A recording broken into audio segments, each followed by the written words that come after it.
Na palavra de Deus está escrito: de graça recebeste, de graça dai. Ajude-nos a compartilhar o Evangelho. Dê o seu like, inscreva-se no nosso canal e ative o sininho. Obrigado. Mas há um Deus nos céus que revela os segredos. Ele revelou o que vai acontecer no fim dos dias.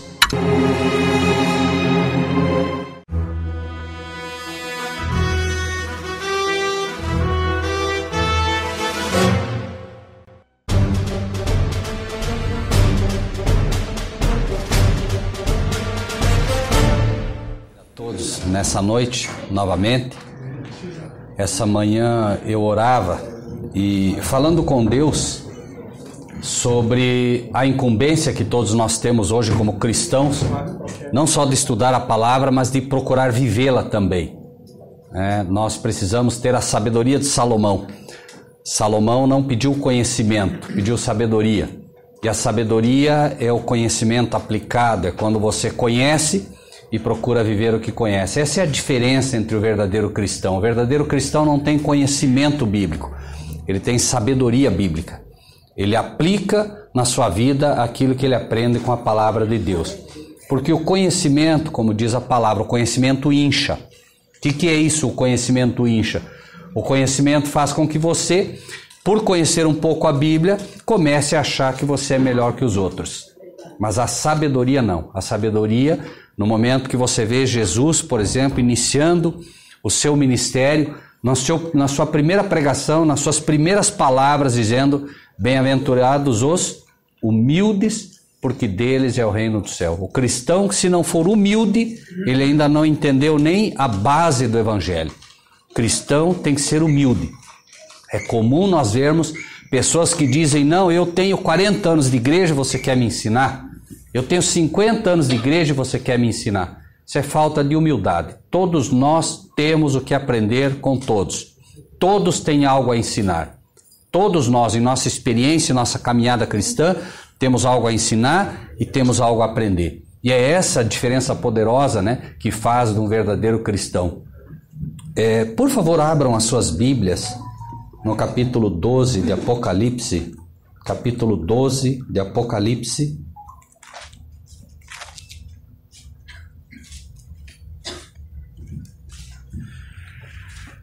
Essa é uma das passagens bíblicas mais difíceis, nas profecias.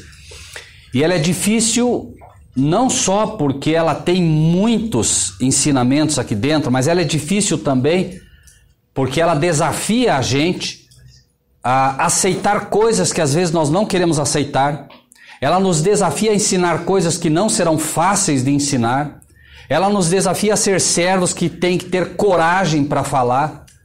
E afinal de tudo, ela nos desafia a abrir mão em algum momento de tudo que aprendemos e aprender de novo como crianças aos pés de Jesus.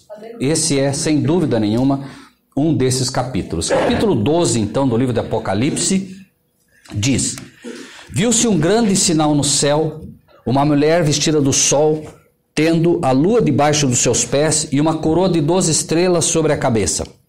Estava grávida e com dores de parto, e gritava com ânsias de dar à luz.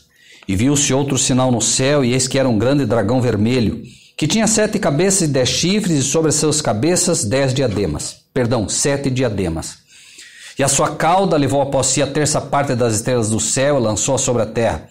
E o dragão parou diante da mulher que havia de dar à luz, para que, dando ela à luz, lhe tragasse o filho. E deu à luz um filho, um varão, que há de reger todas as nações com vara de ferro. E o seu filho foi arrebatado para Deus e para o seu trono. E a mulher fugiu para o deserto, onde já tinha lugar preparado por Deus para que ali fosse alimentado durante 1260 dias. E houve batalha no céu. Miguel e os seus anjos batalhavam contra o dragão, e batalhavam o dragão e os seus anjos.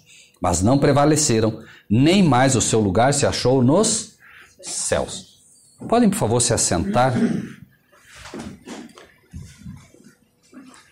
Amados irmãos e irmãs, o grande desafio que nós temos diante de nós, além de tudo, é nós, em algum momento, termos que, como Paulo, que aprendeu aos pés de Gamaliel, Paulo aprendeu com um professor fantástico de Bíblia, mas aprendeu com alguém que tinha apenas conhecimento bíblico.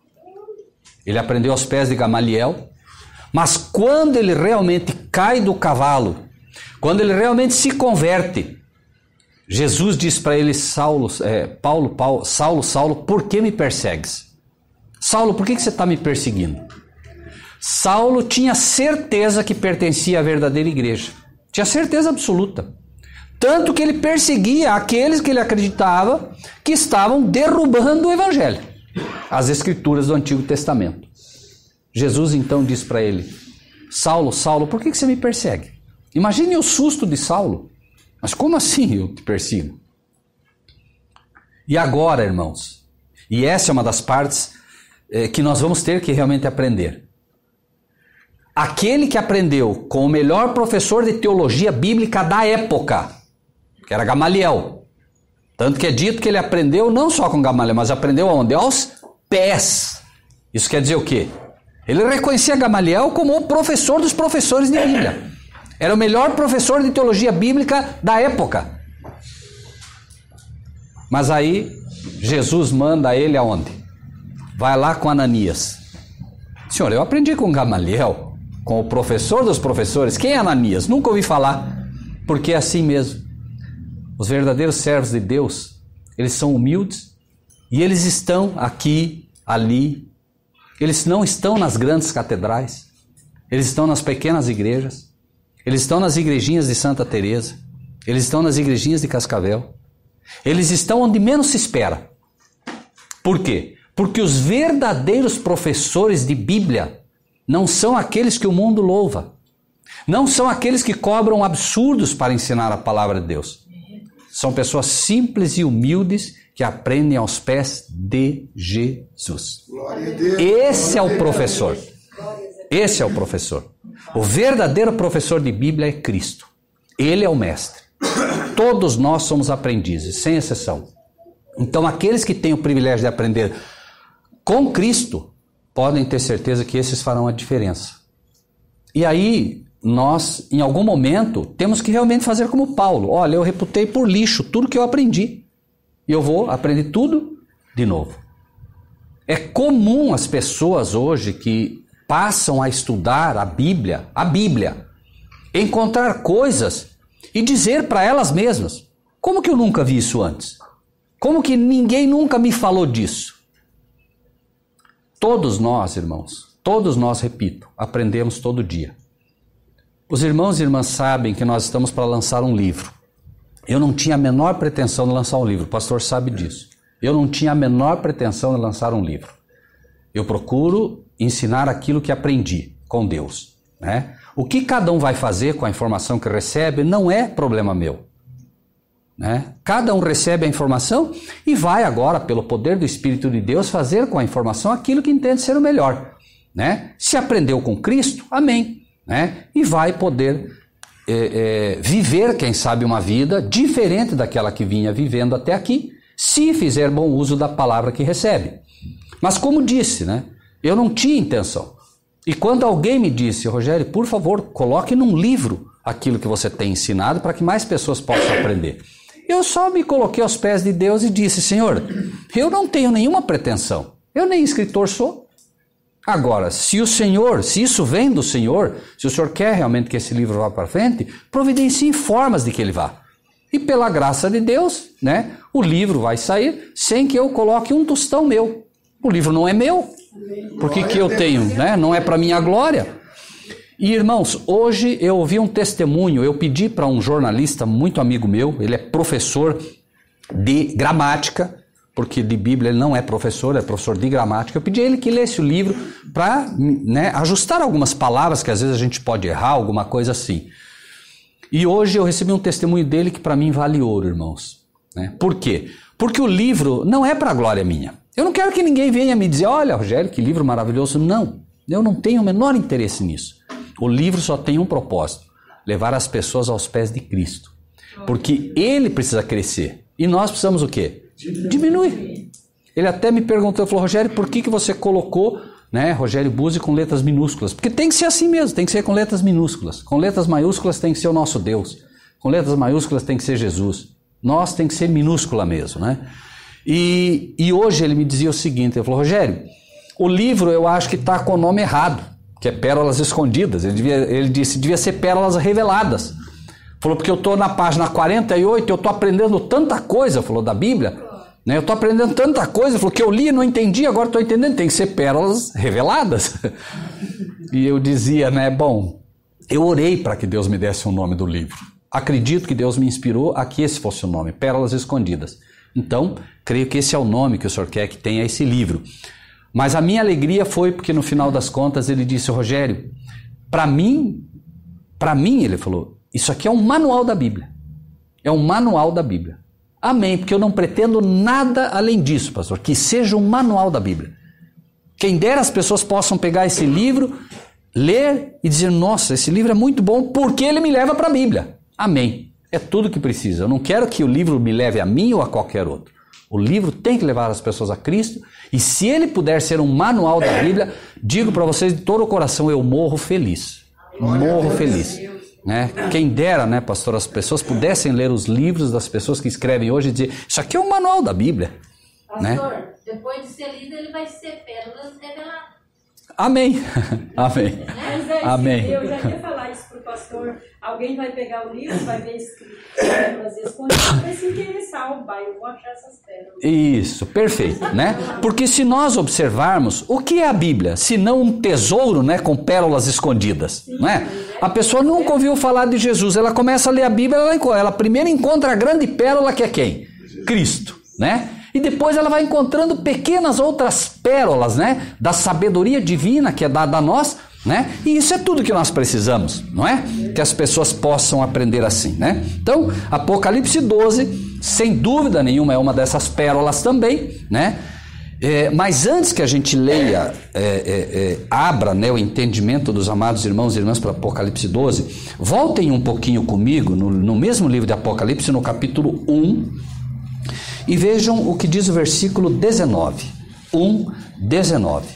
É quase impossível estudar Apocalipse 12 se nós não entendermos esse versículozinho aqui, tá?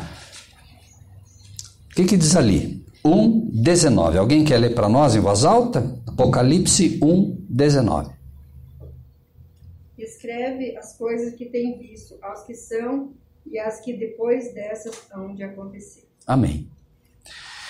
Então, foi dito a João, escreve as coisas que você tem visto, escreve as coisas que aconteceram no passado, as que são, as que estão acontecendo e as que depois destas vão acontecer. Então, o que João vai escrever no Apocalipse é as coisas que aconteceram, as coisas que estão acontecendo e as coisas que ainda vão acontecer na época dele, claramente. Então, nós temos pelo menos 3 aplicações, e aí que vem a dificuldade do Apocalipse. Nós temos pelo menos 3 aplicações no Apocalipse. Uma, que ele vai estar mostrando o que aconteceu, né? Outra, que ele vai estar mostrando o que está acontecendo. E outra, que é o que vai acontecer no futuro. Imagine isso agora na época de João, imagine isso para nós hoje. Entender por quê? Porque a palavra de Deus no livro de Eclesiastes, capítulo 1, versículo 9, também diz o seguinte, né? Nada de novo debaixo do sol. O que foi, isto é o que há de ser. Vê algo novo, já foi nos dias passados. Então, essas 2 frases bíblicas, elas são conceitos para nós. O que é um conceito? Um conceito não é uma lição. Um conceito é como que uma bússola que te norteia para você estudar todo o restante. Então a gente nunca pode esquecer isso. O Apocalipse foi escrito daquilo que era, daquilo que é e daquilo que vai ser. Se nós esquecermos isso, nós temos problemas. Por quê? Porque senão, nós vamos ver, por exemplo, uma guerra. São poucos os que se aventuram a estudar o Apocalipse. Isso é um fato, são poucos. Mas entre esses poucos, haverá daí uma luta, porque um vai ler e vai entender o que aconteceu no passado. E vai defender com unhas e dentes o que aconteceu no passado. Aí o outro vai ler e vai perceber as coisas que estão acontecendo. E vai defender com unhas e dentes o que está acontecendo. E o último vai ler e vai dizer, não, isso aí vai acontecer no futuro. E aí começa o problema. Por quê? Porque quem estuda apenas para entender o que vai acontecer no futuro, não vai conseguir ter toda a luz que o livro do Apocalipse quer dar. Porque ele vai ficar apenas com um pedaço. É como se nós disséssemos assim, nós estamos aqui e acontece um acidente ali fora. Nós ouvimos o barulho e o acidente. E o que acontece? Agora nós saímos todos lá para ver. Né? 2 carros se chocaram, tem pessoa machucada, tem um carro amassado, tem um carro para lá, tem outro para lá. Pergunto, nós sabemos exatamente o que aconteceu ali? Não, porque nós pegamos o acidente pela metade. Agora, quem viu o acidente desde o princípio sabe o que aconteceu. Ele tem o quadro geral. É a mesma coisa aqui. Deus então mostra o que aconteceu no passado. Por quê? Porque no final das contas, a história bíblica e a história que nós vemos é tão somente o quê? Aquilo que Deus permitiu que acontecesse. E nós vamos ver como aconteceu no passado, como Deus agiu. E Deus diz o quê? Eu sou o Senhor teu Deus, eu não mudo. Nele não há sombra de variação. Da forma como você viu o que aconteceu no passado, você vê como Deus agiu, que é o mais importante. Você pode até nem entender tudo o que aconteceu no passado. Desde que você entenda como Deus agiu em relação àquilo que aconteceu, você já está o quê? Bem ancorado. Por quê? Porque o Evangelho finalmente é a vida eterna é esta, que te conheçam a ti só por único Deus verdadeiro e a Jesus Cristo a quem enviaste. O Evangelho finalmente é conhecer a Deus. E saber como Ele age é saber como Ele vai agir. E sabendo como Ele vai agir, nós sabemos exatamente o que vai acontecer conosco, dependendo do que faremos da nossa história de vida. Entendem? E é por isso que o Apocalipse é fantástico, mas ao mesmo tempo tem muitas lições, né? Que por vezes é difícil. Então, Apocalipse 12, entendendo isso. Primeiro, nós vamos pegar de forma rápida, tá? De forma assim bastante rápida, o que aconteceu. Por quê? Porque o Apocalipse é o quê? Passado, presente e futuro, né? E futuro, tá? Então, claro que nós não vamos varrer isso tudo, primeiro porque o Apocalipse nós ainda vamos aprender quando estiver no céu muita coisa. Aqui nós vamos aprender aquilo que nos é necessário para entender, né, dentro do plano da salvação. 12. Viu-se um grande sinal no céu, uma mulher vestida do sol, tendo a lua debaixo dos pés e uma coroa de 12 estrelas sobre a cabeça. 2. Estava grávida, com dores de parto, e gritava com ânsias de dar à luz. E viu-se outro sinal no céu, e eis que era um grande dragão vermelho, que tinha 7 cabeças e 10 chifres, e sobre as cabeças 7 diademas. E a sua cauda levou após si a terça parte das estrelas do céu, e lançou-a sobre a terra. E o dragão parou diante da mulher que havia de dar à luz, para que, dando ela à luz, lhe tragasse o filho. Então, primeiro, viu-se um grande sinal no céu. Uma o quê? Me ajudem. Vamos lá. Primeiro, viu-se uma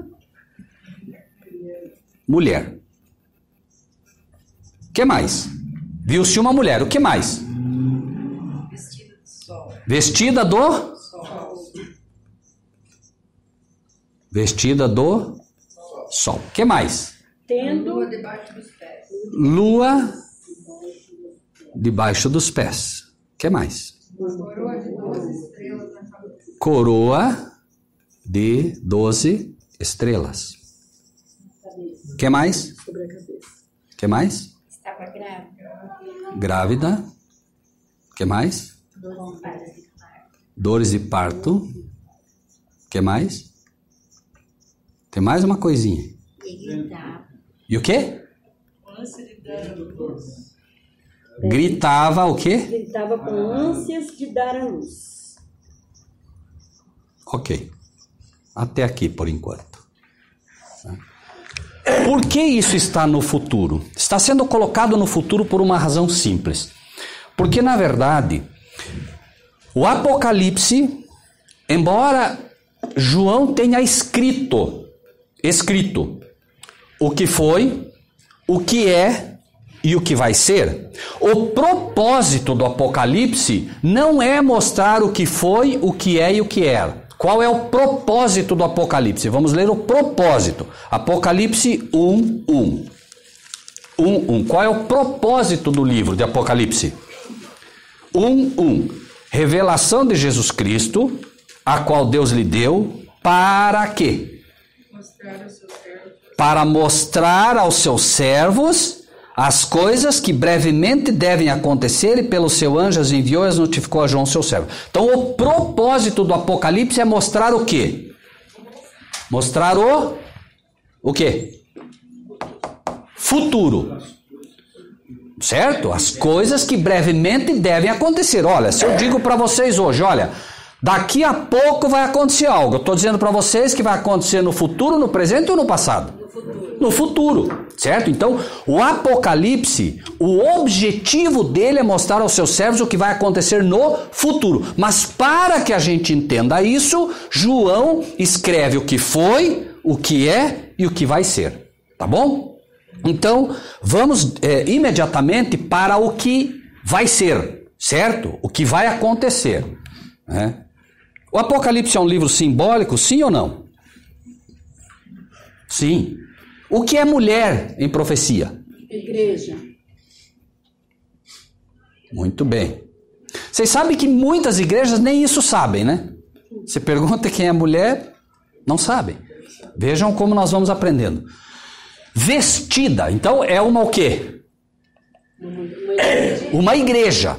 Vestida do sol. Uma igreja vestida do sol. Quem é o sol da justiça? Cristo.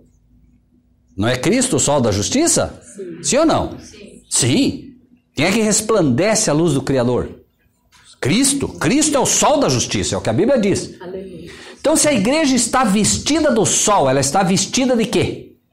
Amém. Então, a igreja, ela vai agora, vestida de Cristo, ela vai revelar ao mundo o caráter de Cristo, a justiça de Cristo. No futuro, a igreja deve revelar ao mundo o caráter de Cristo. Sim ou não? Sim. Sim. Nós estudamos a Bíblia para quê? Nós queremos assimilar o caráter do nosso Salvador. E Cristo vai reconhecer a sua igreja quando ela estiver fazendo isso. Lua nos pés. Vamos ver? O que poderia ser a lua sob os seus pés? Alguém abra a Bíblia sua no livro de Gênesis, por favor. Gênesis, capítulo 3. Gênesis, capítulo 3. E leia para nós o versículo 15. Outra pessoa, por favor, abra no livro de Êxodo, no capítulo 29. Êxodo 29, 6. Então, quem achar Gênesis 3,15, leia em voz alta, por favor.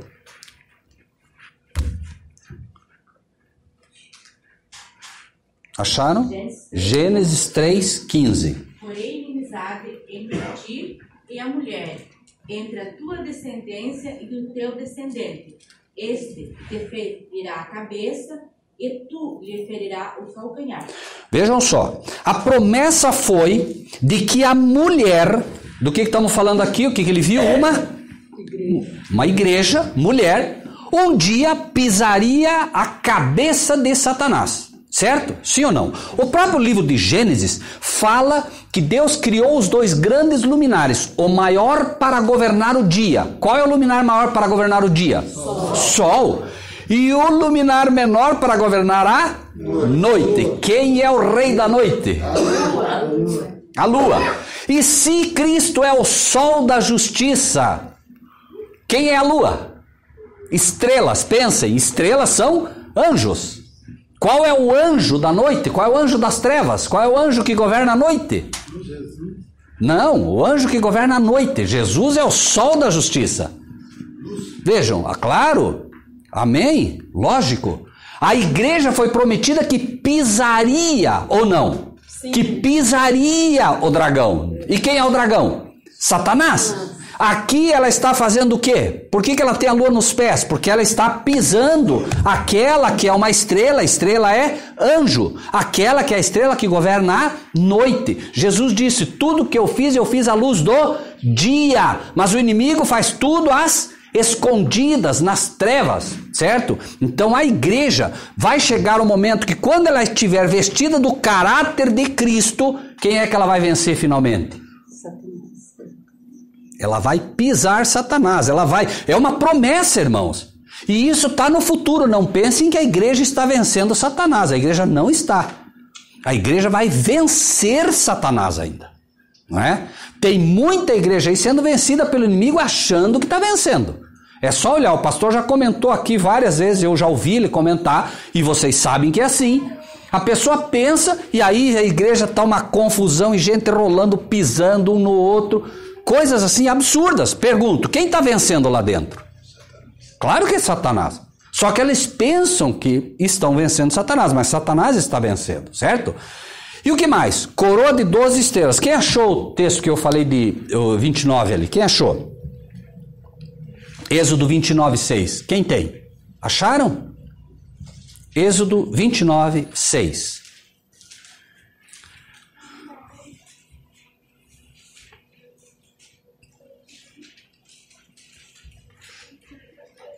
E a mitra porás sobre a sua cabeça, coroa de santidade porás sobre a mitra. Amém. Coroa de quê? De santidade. Pergunto, quando a igreja estiver revestida de Cristo, quando ela estiver com o caráter de Cristo, pergunto, ela agora recebe uma coroa de santidade? Sim ou não? Sim. Cristo é santo? Sim. O caráter de Cristo é santo? Sim. Não é ele que a Bíblia diz que é o santo de Israel? Quando a igreja estiver manifestando o caráter de Cristo, ela é uma igreja santa, coroada de santidade. Ali é que Cristo a reconhecerá como uma igreja santa. A igreja hoje, ela tem joio e tem trigo. Pergunto, tendo joio e trigo, está santa? Não. Ela só vai ser santa quando Cristo retirar o joio do meio dela. Aí ela é uma igreja santa. E que mais? Mas a coroa tem quantas estrelas? 12. Essa igreja só será santa de fato, só será santa. Essa igreja só pode ser santificada pela palavra. Sim ou não? Sim. E a palavra para a santificação está onde? No Novo ou no Velho Testamento? Nos dois. Perfeito. No Velho e no Novo. Então uma igreja que queira, amém, uma igreja que queira atingir a santidade proposta, se ela ficar apenas com o Novo Testamento, se ela disser, não, nós aqui só ensinamos o Novo Testamento, nós só ensinamos o que ensinaram, muito bem, a graça, só ensinamos o que ensinaram os 12 discípulos. Pergunto, ela vai atingir a santidade proposta? Não. Por quê? Porque ela precisa ensinar o que ensinaram os 12 discípulos, mas precisa ensinar o que ensinaram os 12 patriarcas. Quem eram os patriarcas? Se vocês observarem, vejam só a igreja pura, como é que ela se apresenta. Vamos para o capítulo 7 de Apocalipse 7.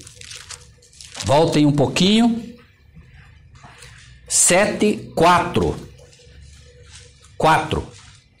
Diz ali, ouvi o número dos assinalados. Quem quer ser assinalado aqui? Glória a Deus. Amém.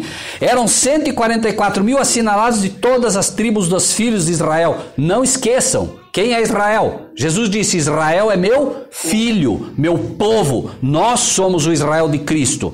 Agora vejam aqui o versículo 5, da tribo de Judá, de Gade, Aser, Naftali, Manassés, Simeão, Levi, Issacar, Zebulon, José e finalmente Benjamim. Quantos são?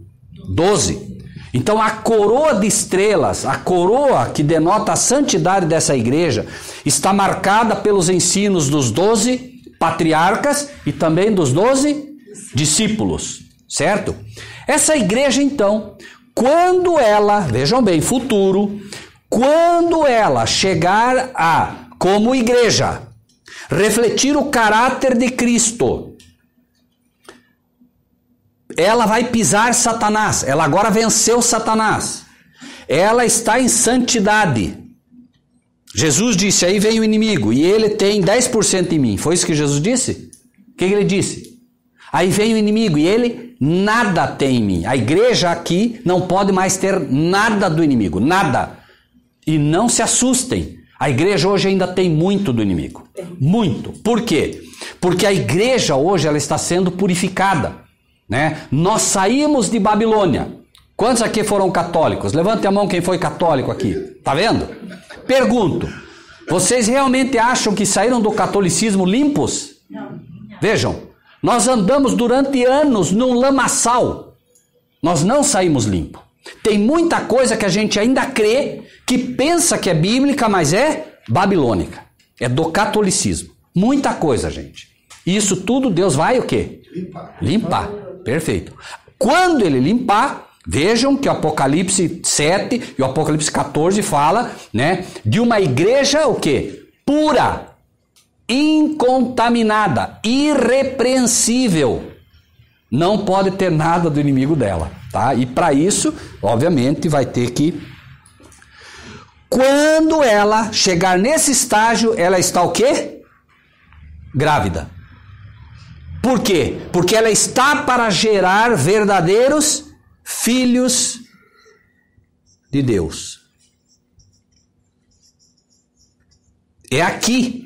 A igreja agora está grávida, e ela está grávida, pronta para gerar os verdadeiros filhos de Deus. E nós vamos ver a analogia. Só que também, essa gravidez dela mostra que ela vai apresentar ao mundo agora o verdadeiro Cristo. Agora as pessoas vão ver de fato quem é Cristo através da igreja. Hoje nós falamos de Cristo. Vai chegar um momento que as pessoas vão ver Cristo em nós. Isso só vai acontecer quando? Quando o caráter dele estiver na sua igreja. A pessoa vai olhar para a irmã, vai chegar, vai começar a olhar para a irmã. Essa irmã é diferente. Essa irmã tem algo que eu não sei o que é. A própria presença nossa vai fazer com que eles recuem. Por quê? Porque nós somos melhores que os outros? Não, porque Cristo vai ser refletido em mim e em você. Essa é a diferença, certo? A igreja precisa refletir o caráter de Cristo. Por isso fala do sol. O sol ilumina a terra inteira. O sol, quando ele começa, né, tá tudo escuro, ele começa a jogar os seus raios sobre a terra, tudo fica o quê? Nítido, claro. As coisas vão ficar claras. A igreja vai apresentar a Bíblia de forma clara, irrespondível. A pessoa não tem como discutir. Ah, não é assim, eu acho que não é assim. O que você acha não interessa. Interessa o que está escrito. Essa é a igreja que Cristo terá na terra. E ela então, ela tem não só grávida, ela não está apenas grávida, ela não está grávida de 1 mês. Ela não está grávida de 2 meses. Os eventos finais serão rápidos. Ela não apenas está grávida, mas ela já está com dores de parto. Isso quer dizer o quê? Que agora, Cristo está chegando. Vejam como a Bíblia tem detalhes, irmãos, que a gente estudando vai percebendo. São detalhes, né? Mas ela faz o que também? Grita para dar à luz. Sabe o que é isso? Esse é o alto clamor. Por isso ela grita. Ou seja, agora a igreja tem uma pregação consistente. E qual é a pregação dessa igreja? Quem lembra? Quem lembra de Mateus 25? Mateus 25 fala das virgens. O que despertou as virgens? Alguém gritou. Gritou o quê? Eis o noivo. Tá aqui ou não tá? Esse é o alto clamor. A igreja agora grávida certo? Não apenas grávida, mas ela está com dores de parto. Quando é que a mulher entra em dores de parto? Quando já está para dar luz. A igreja agora está para fazer nascer do seio dela os 144 mil. Aqueles que realmente vão representar Cristo em toda a sua plenitude. Entende, irmãos? A igreja é que vai gerar essas pessoas. Não será toda a igreja. A igreja vai gerar os 144 mil. De dentro da igreja sai os 144 mil. Pode ser que daqui saia um só. Pode ser que não saia nenhum. Pode ser que saia todos. Deus o sabe. Fato é que nós temos um convite. Nós temos um convite. Essas verdades Deus não daria a nós se não fosse para nos preparar para fazer parte dos 144 mil. Deus não nos colocaria dentro da faculdade para nos ensinar o ABC. Essas são verdades que são próprias para preparar um povo para estar em pé quando Cristo voltar. Quantas vezes nós tivemos a oportunidade de aprender coisas como essas? Sejam francos, irmãos e irmãs. Quantas vezes? Poucas. Por quê? Porque Deus agora está preparando o seu povo. E repito, irmãos, não duvidem da oração de vocês. Vocês oraram, pediram, Deus enviou. Né? Deus enviou o Rogério? Não, Deus enviou a palavra. Deus envia a palavra. Não fosse o Rogério, seria o pastor. Não fosse o pastor, seria... Deus enviaria alguém. Por isso, o mensageiro não é o que tem valor. O que tem valor é a palavra. Isso é que tem valor. Certo? Então, nós vemos aqui, apenas para deixar isso bem claro, irmãos. Então vamos ver. Como é que nós leríamos a partir de hoje, já interpretado? Né? Apocalipse 12, voltem. Né? 12, 1. Viu-se um grande sinal no céu. Uma igreja vestida de Jesus. Amém, de Jesus, pisando o inimigo, tendo uma coroa de santidade baseada na palavra de quem? Dos 12 discípulos e de quem? Dos 12 patriarcas, que são os que finalmente levam ao conhecimento dos 144 mil, lembrem-se, da tribo de Rubem, da tribo de Judá, de Issacar, Zebulon, tá ali, né? E que mais? Grávida, com dores de parto. Por que ela está com dores de parto? Porque ela está prestes a dar a luz. E ela vai dar a luz a quem? Amém. Os verdadeiros servos de Deus, aqui denominados filhos, obviamente. Porque se a igreja gera, ela gera filhos verdadeiros, né? Em todo o sentido da palavra. Irmãos, para que não haja confusão. Todos aqui somos filhos de Deus, já, ou não? Sim. Mas nós somos filhos de Deus por adoção. Fomos adotados na família celestial, então o céu nos vê como filhos de Deus por adoção. Mas nós precisamos chegar a ser filhos de Deus pelo comportamento. Um exemplo simples. A irmã adota uma criança, certo? A irmã adota uma criança. Vamos imaginar que a irmã ame macarrão. Tá bem? Apenas como exemplo. A irmã gosta muito de macarrão. Agora ela adota uma criança.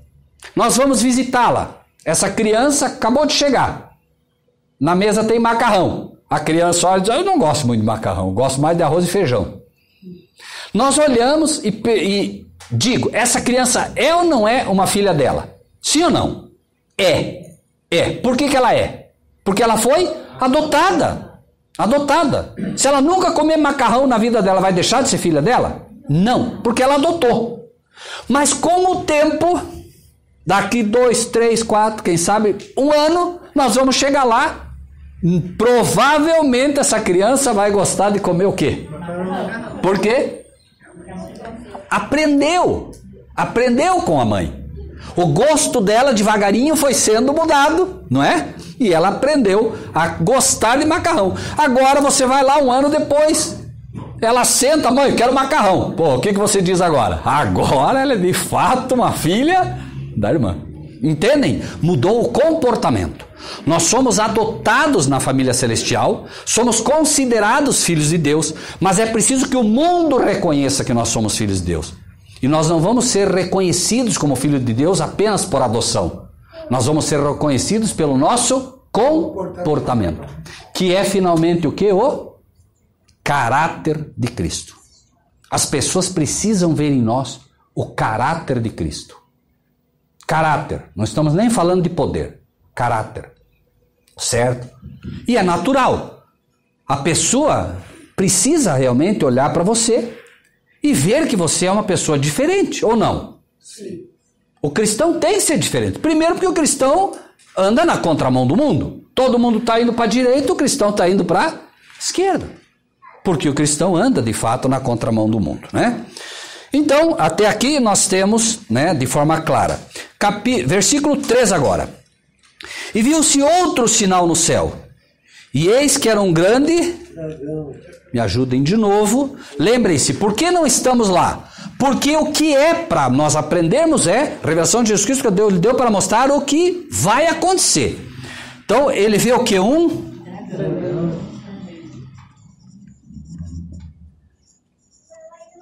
O que mais?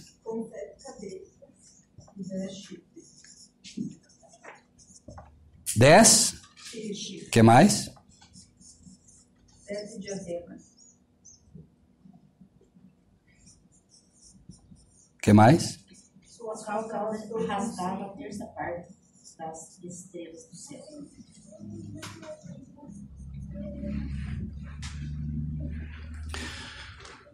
Claro que todos já têm uma leitura simples disso, né? Quem é o dragão? Satanás.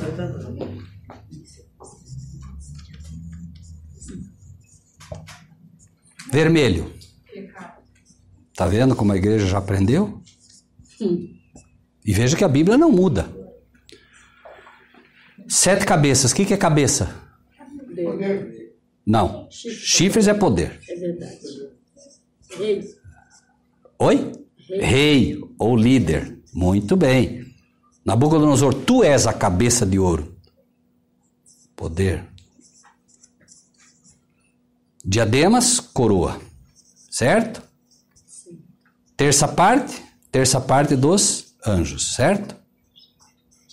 Só que os anjos já foram expulsos e nós estamos buscando o futuro. Então, vamos tentar entender um pouco melhor isso. Viu-se outro sinal no céu, e eis que era um grande dragão. Então, neste momento em que a igreja agora reflete o caráter de Cristo, Satanás é expulso finalmente. Veja, Satanás já foi expulso uma vez. Foi expulso a segunda vez. Jesus diz, eu vi a Satanás cair como um raio do céu. Foi a segunda expulsão, mas haverá uma terceira. Satanás, então, agora está de que cor? Por quê? Porque agora ele está com todos os pecados sobre ele. Certo? Todos. É um tempo em que a igreja agora está pura. A igreja agora está com, basicamente, sem o intercessor, porque Cristo está vindo, pronto para vir buscar a sua igreja. Satanás agora encheu a medida da iniquidade. Ou seja, agora todos os pecados são jogados sobre ele. E por quê? Por que sobre ele? Quais são os pecados que são jogados sobre ele? São os pecados da igreja que está em santidade. Para que a igreja esteja em santidade, os pecados têm que ser tirados dela. E para onde vão os pecados que foram tirados da igreja? Num primeiro momento, os pecados vão para Cristo. Sim ou não? Eis o Cordeiro de Deus que tira o pecado do mundo. Mas nesse momento, Cristo está vindo buscar a sua igreja. Cristo está vindo como sacerdote? Não. Como que ele vem? Como? Como rei. Rei. Se ele vem como rei, é porque os pecados já foram colocados sobre o inimigo. Certo? Ele vem como rei, não veio como sumo sacerdote. Ele não oficia mais pelo seu povo, não é mais necessário isso. A igreja agora está pronta. Continue o injusto praticando a injustiça, e o justo continue praticando a justiça. Agora a igreja reflete o caráter de Cristo. Satanás, né? Vamos até ler um pedacinho para os irmãos ter. Eu sei que não é fácil esse tema, então vamos ler para que isso fique claro também, tá? No livro de Êxodo, capítulo 26, Êxodo 26,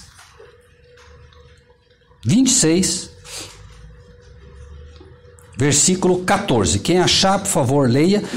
E se posso, O pastor está anotando.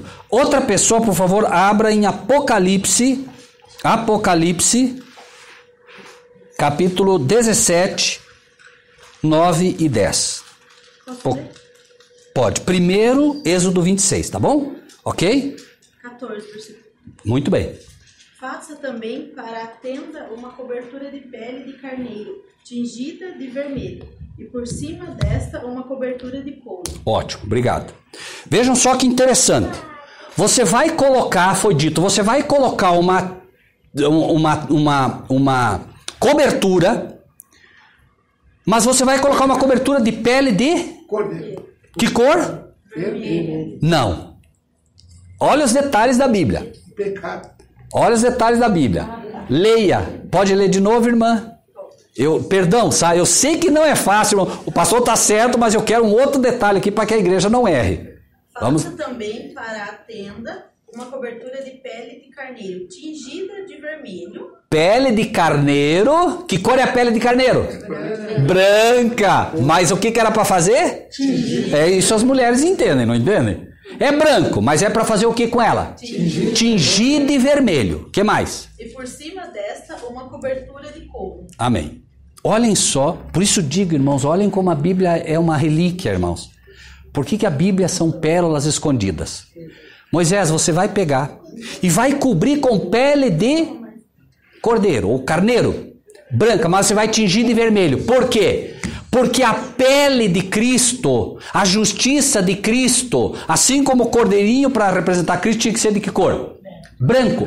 Mas era para tingir de vermelho. Por quê? Porque todos os seriam colocados sobre Jesus. Entendem?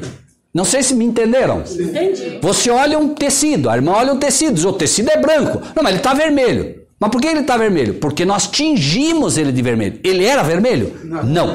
Cristo tinha pecado? Não. O que fizeram com ele? Colocaram sobre, tingiram ele. Por isso era para tingir, para mostrar claramente que uma vez tingido, o vermelho era o quê?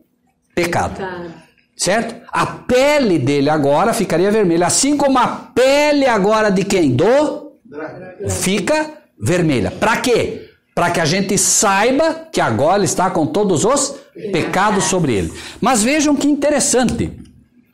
Embora Cristo recebesse todos os pecados sobre si, a irmã leu ali que era para colocar uma pele de cordeiro, tingir de vermelho, e depois pôr uma outra por cima, 26:14 que ela leu, uma outra por cima, que cor? Quem lembra? Quem está com... Estão ali com aberto ou não? Cor de borra de café, ou cor marrom. Sabem por quê? Porque Cristo, embora puro, quem olhasse para Cristo, para Jesus quando veio, diz a Bíblia, não tinha parecer nem formosura. Onde estava a formosura de Cristo? A formosura de Cristo estava onde? No caráter. Sim ou não? Você olhava para Cristo, era a cor de borra de café. Era uma pessoa comum, levemente escura, como é o povo judeu, mas era uma pessoa que você olhava e não via beleza nele, eu via. Olha que... Até a Igreja Católica gosta muito disso, né? Fazer ele como? Branco, olhos verdes, olhos azuis. Jesus era uma pessoa de cor levemente escura, judia. E não é que ele era negro, ele tinha cor levemente escura como o judeu, certo? Aquela cor queimada pelo sol, certo? Mas não é isso o mais importante. O mais importante é que o santuário, quando você olhasse de fora que representava Cristo, você olhava ele e via o quê? Uma pele de marrom. Eu não sei quanto aos irmãos, mas para mim, com todo o respeito, quem gosta da cor marrom, eu acho a cor mais feia que tem o marrom. Parece uma cor suja. Não parece uma cor suja? Você olha uma cor assim, marrom, parece meio sujo. Não aparece sujeira. Exato. E ali ainda diz, né? Cor de borra de café. Quer dizer, não era nem o café, era a borra, é a sobra. Então, né? Por quê? Porque não havia parecer nem formosura. Quem olhasse para Cristo deveria aceitá-lo não pela beleza física, mas sim pelo... Isso diz o que para nós? Pessoas passam ali na frente, olham para essa igreja e dizem, Olha essa igrejinha. Igrejinha de fundo de quintal aí, garaginha. Mas onde está a beleza dela? Caráter. A beleza da igreja tem que estar aonde? Dentro, no caráter, no que ela ensina, no que ela vive, no que ela prega. não é o banco, não é o prédio, certo? É o interior, são as pedras vivas, são as pessoas que fazem a verdadeira igreja. Essa é a diferença, é o interior, não é? Então, irmãos, me ajudem lá, vamos ler de novo. Vamos ler? O que diz lá? Vi um grande sinal no céu. Que era quem? Satanás, cheio de pecado, com 7 cabeças. Agora, Satanás já tem, através da sua igreja, porque tem a igreja verdadeira e tem a igreja falsa. Agora, as 7 cabeças, os 7 líderes, certo? Os 7 papas já passaram por ela. Os últimos 7 papas, lembrem que o 7 é o número da plenitude. Nós vamos estudar Apocalipse 17, mas a igreja já está com o seu 7º papa, que é o último, certo? E o que mais? E os 10 chifres. Lembra que nós estudamos os 10 dedos da estátua de Nabucodonosor? Os 10 chifres são o que o pastor falou, são os 10 poderes. Agora, o inimigo, o dragão, está com a nova ordem mundial pronta. Estão unidos os poderes eclesiásticos, estão unidos os poderes terrenos, 10. O mundo é dividido em 10 partes. Provavelmente o Brasil vai controlar uma das partes, mas todos esses unidos agora vão combater a quem? A verdadeira igreja. Vejam bem, irmãos. Papado na liderança, recebendo o poder do dragão, vai combater a verdadeira igreja. A igreja está pregando a volta de Jesus e não se enganem, pouco antes do dilúvio, quando Moisés estava construindo uma arca, o que vocês acham que estava acontecendo lá? Noé, obrigado. Noé construindo a arca, muito obrigado, irmã. O que vocês acham que acontecia lá? Estavam dizendo, nossa, que arca bonita. Não.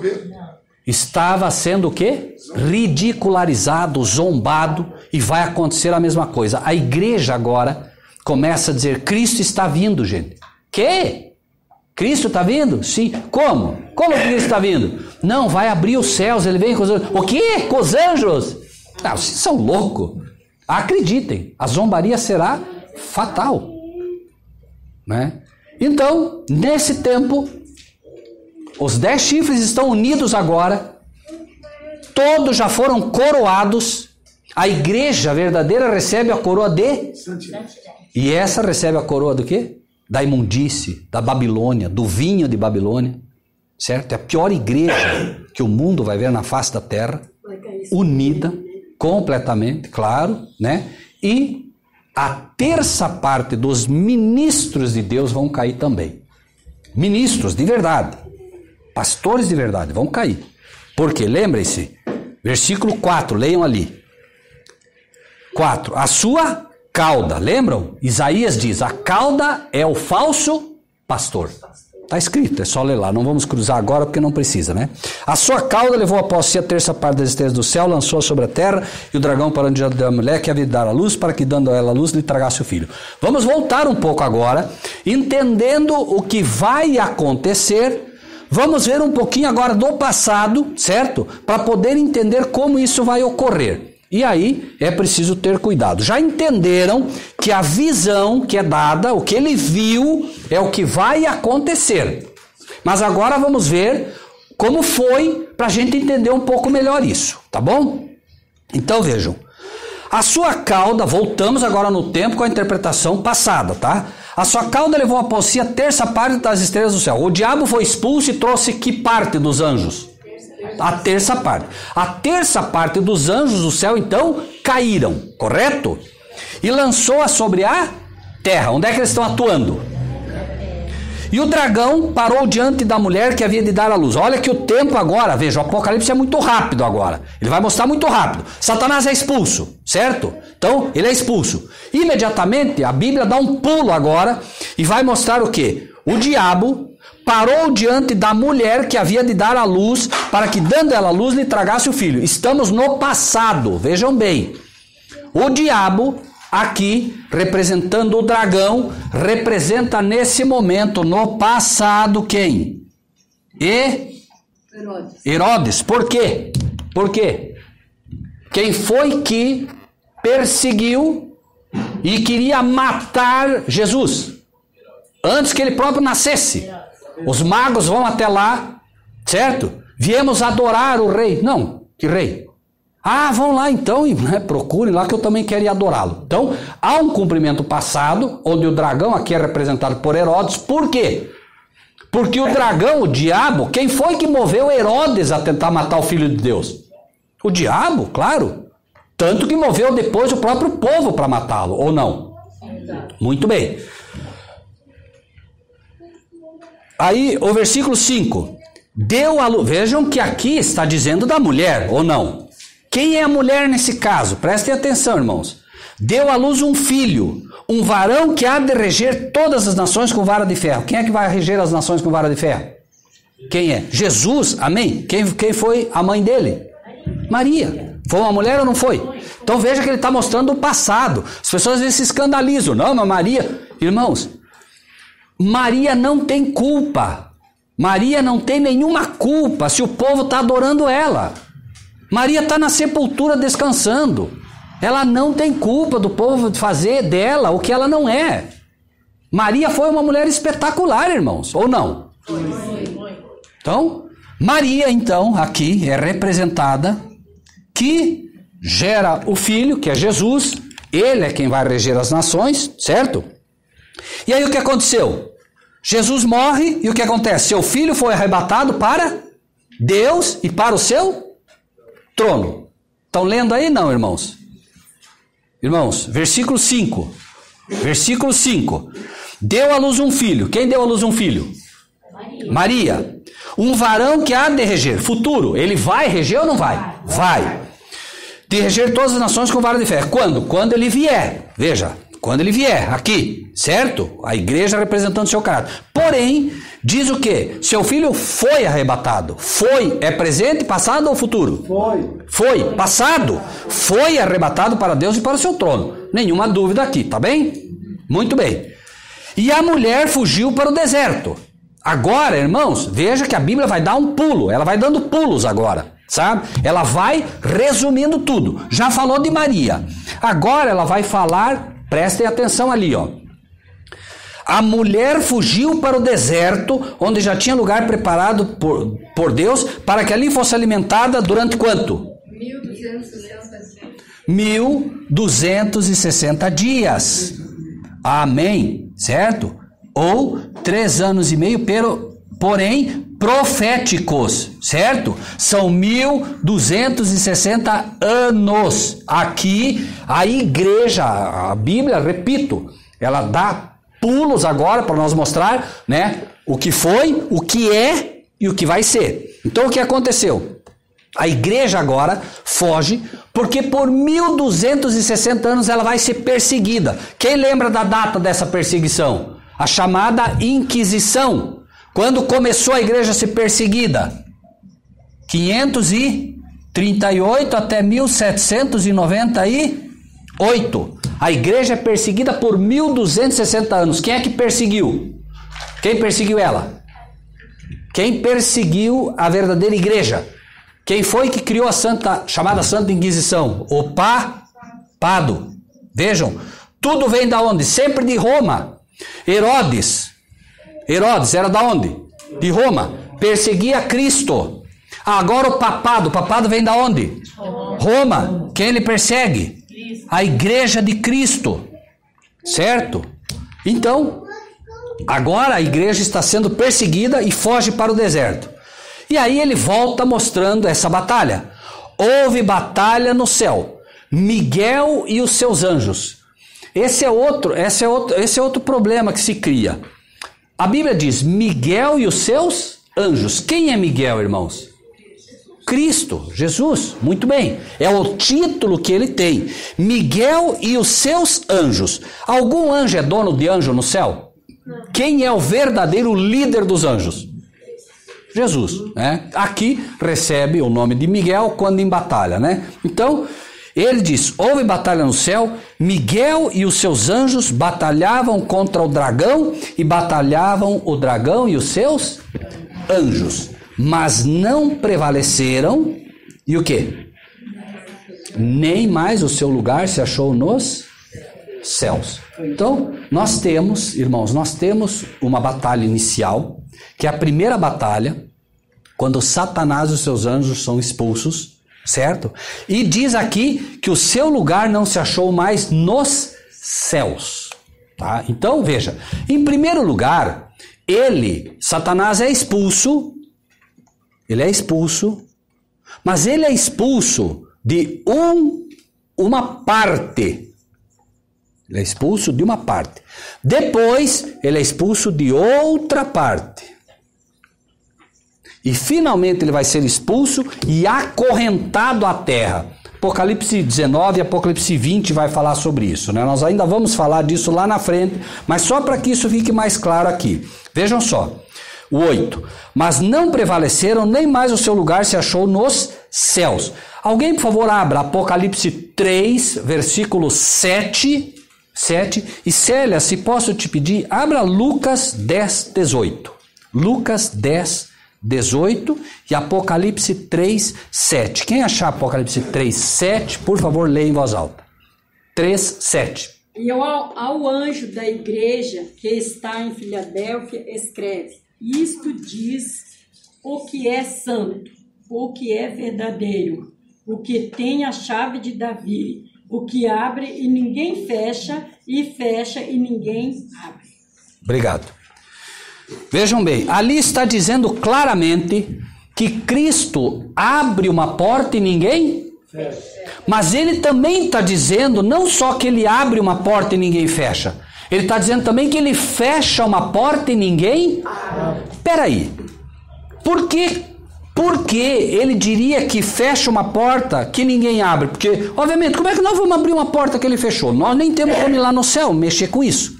Por que ele está dizendo isso? Porque quem tentaria abrir uma porta que ele fechou? Quem? Sim ou não? Sim. Vocês acham que ele foi expulso do céu com guerra e disse, não, tá bom, então não incomodo mais? Não. Ele constantemente tentava ainda, por quê? A Bíblia diz que ele é o acusador dos irmãos, sim ou não? Sim ou não? Sim. Vejam mais, ele foi expulso ou não foi na primeira vez? Foi. Mas o que aconteceu? A Bíblia fala que lá em Jó, o que aconteceu? Quem lembra? Houve uma vez em que os filhos de Deus vieram, e o que aconteceu? Quem veio entre eles? Da onde ele veio? Rodear. Da onde tu vens? Ele estava na terra nesse momento? Não. De onde que você vem? De rodear e ser da terra. Ele estava ou não estava numa região celestial? Sim ou não? Sim. Ou era Deus que estava na terra? Na terra não era. E ele disse, de onde tu vens? De rodear e ser da terra. Então ele ainda tinha acesso em algumas partes. Só que aqui, na igreja de Filadélfia, Filadélfia é a igreja do amor fraternal, é a última igreja ou não é? Sim ou não? Sim. Filadélfia é a última igreja comportamental, porque ela é a sexta igreja. Mas Laodiceia, irmãos, os irmãos acham que Laodiceia é essa igreja aqui, que representa o caráter de Cristo? O que os irmãos acham? Não, claro que não. Porque Filadélfia diz, né? Tu és morno. Mas a igreja de Filadélfia é a que representa o amor fraternal. É a igreja que representa o caráter de Cristo. Então esta igreja, quando ela agora está pronta, finalmente esta porta é completamente fechada para o inimigo, ele não entra mais. Esta é a última expulsão. E quem é, irmã Célia, pode ler o texto de Lucas agora para nós? Vejam, irmãos. E disse-lhes, eu vi Satanás como um raio cair do céu. Vejam, Jesus está mostrando agora, ele está quase para morrer, e ele diz, eu vi Satanás cair como um raio do céu. Você lê aqui e diz assim, mas por que ele falou isso? Aparentemente ele falou isso do nada, porque isso ia acontecer quando ele finalmente morresse naquela cruz. O inimigo agora seria expulso, desarraigado de todas as simpatias celestiais. Irmãos, por favor, entendam uma coisa. Vocês já se perguntaram por que Deus imediatamente não destruiu Satanás? Porque você diria, peraí, ele criou uma confusão no céu, por que Deus não destruiu ele, deixou ele criar toda essa confusão aqui na terra? Irmãos, por um momento, se me permite, pastor, apenas como exemplo. Eu conheço o pastor e os irmãos conhecem o pastor, certo? Imaginem que amanhã o pastor resolvesse apostatar. Exemplo hipotético, por favor. O pastor resolve apostatar. E eu e o irmão, por exemplo, chegássemos aqui e disséssemos: ó, irmãos, nós temos que expulsar o pastor Vilmar daqui, porque ele está ensinando só heresia. Ele está acabando com a igreja. Pergunto, todos aceitariam isso e diriam amém? O que aconteceria? Muitos ficariam do lado dele, porque conhecem ele. Vocês acham que Satanás, enquanto um anjo no céu, era ruim? Era mau? Ele era um anjo que os outros anjos amavam obedecer. Porque as ordens dele eram as ordens que ele recebia de quem? Do Pai, de Deus. Ninguém questionava. Mas ele começou devagarinho. Vocês acham que ele disse: olha, eu agora virei Satanás, viu? Vou arrumar uma confusão. Não. Ele começou assim: olha, irmão, sabe, eu gosto muito do irmão, mas sabe, ó, irmão, aquela irmãzinha ali, isso aí é sujeira, viu? Ih, começa assim.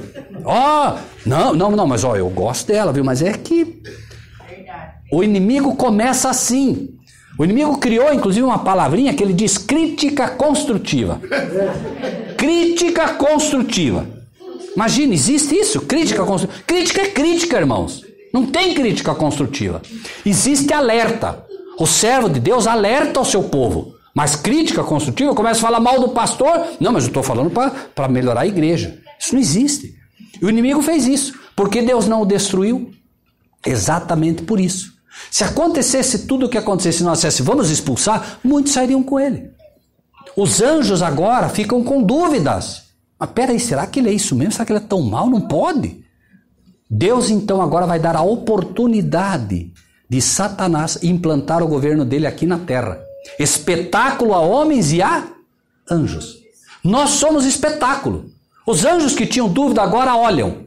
E lá, irmãos, lá, os anjos agora olhando. Daqui a pouco Satanás tira a vida do Filho de Deus. Eu pergunto, ficou alguma dúvida agora? Agora eles percebem a maldade de Satanás. Por isso ele diz: eu vi Satanás cair como um raio do céu. Com a morte de Cristo, Satanás perderia para sempre a simpatia celestial. Entendem, irmãos? Por isso que o Apocalipse é esse livro fantástico que revela coisas para nós que em outro lugar nós não vamos encontrar. Mas tem que cruzar para todo lado, né? Ele não queria que Cristo fosse morto, né? O Satanás... Claro, ele queria que Cristo pecasse. Só que ele perdeu o domínio. É como se eu dissesse, né? Não, eu não quero matar ele, mas chega uma hora que a raiva é tão grande que eu... né?